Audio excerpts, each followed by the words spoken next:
Ayan na siya. So, it's a feminine wash na pwede sa lalaki at pwede din sa babae. Alam niyo ba na kahit So, lalaki... sa lalaki, juicy hotdog. Juicy Benlog. Tender juicy pala. Tender juicy. Hoy, mga lalaki, pwede kayong hindi lang babae ang nagpe-feminine wash siya. Ito yung feminine wash namin. So, 3 cents siya na mabango. As in, para siyang pagkain. Ganun. Buffet agad-agad. Ganun. So, ito yung pinakakabalaan ko. Sakto ka na rin at naka-live ka ngayon. Benta mo yan. Ayan, gusto mo ba bumango ang mga cookie nyo? Bumili na ng juicy cookie. Kung gusto mo, everyday buffet. Huwag na kayo mapatumpik-tumpik pa. Bumili na kayo ng ating juicy cookie para everyday buffet. Diba? Kasi mabango talaga. Hello! Matagal na ba wala nakahawak sa cookie mo? At meron pa, di ba? Summer na ngayon, mainit-init ang singit, kaya naman, i-juicy cookie mo na yan. Mainit ka doon, nakakailang wash ka o nakakailang paligo, yung aso nga namin, naglulublob na. So, ayan ang mga juicy cookie. Ito yung pinagkakabalan. But, you know what? Every day kasi, may good and bad. So, ito yung kanina, ito yung good. Yung kanina naman, may tsaka din, may bad. Hindi pa edited yan, excuse me. Hindi pa ako na-edit dyan, ha? So, excuse us. Eme. So, yan yung una-una namin na pictorial sa Cavite.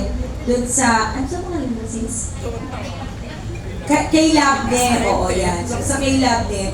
Tapos, syempre, medyo tumagal dahil galing na ibang bansa. So, nandito na siya. Dumating na siya. Finally, pag ikugo ko na, kapag okay na. So, tinitingnan ko lang kanina kung tatapon sa bag, everything, and then ikugo na nila yan. So, meron mga business, meron din panggulo. Alam niyo ba, naniniwala ba kayo na everyday may demonyo at saka may angel. So, mamimili ka lang kung sino yung papakinggan mo. Yung angel side ba, yung happiness ba, or yung demonyo side. May mga ganon. So, kahit kami, yung nararanasan yung bashing, yung nararanasan yung wala ka naman ginagawa sa tao na yan, sisiraan ka, nararanasan ko din yun.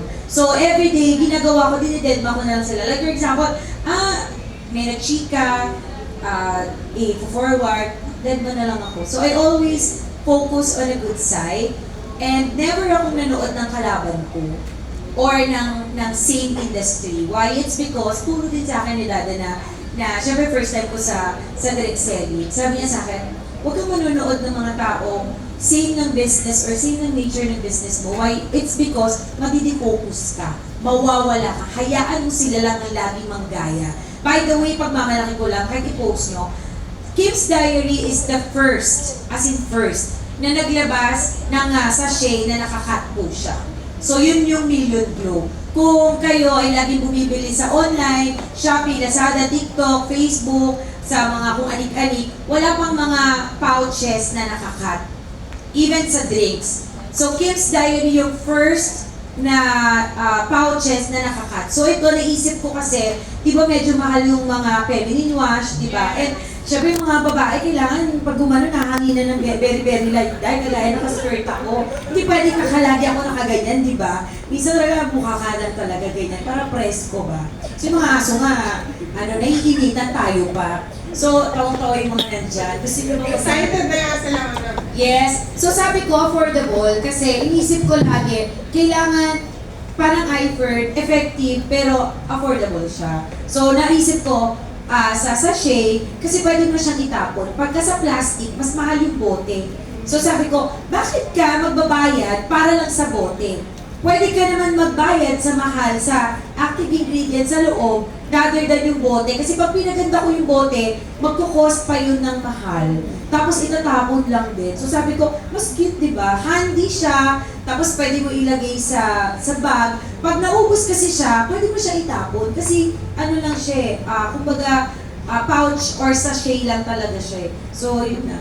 So ito yung mga pinagkakabisihan ko recently. So productive ka. Yes, everyday maaga kami gumigising, and minsan 5 a.m. nagugulat sina Boss Clay, sina Cha, 5 a.m. gising na ako, tapos magtatapalak na ako sa group chat. Ito yung gawin, ito yung, mahirap magkaroon ng traditional business. Kaya nga sabi ko minsan, mamahalin ko na lang si Dada. You know what? Kung hindi nakakatulong si Kim's Diary sa members ng mga taga-iFern, hindi ko na siya gagawin. So para kanino ako bumabangon na sa set para sa iPhone. Wow!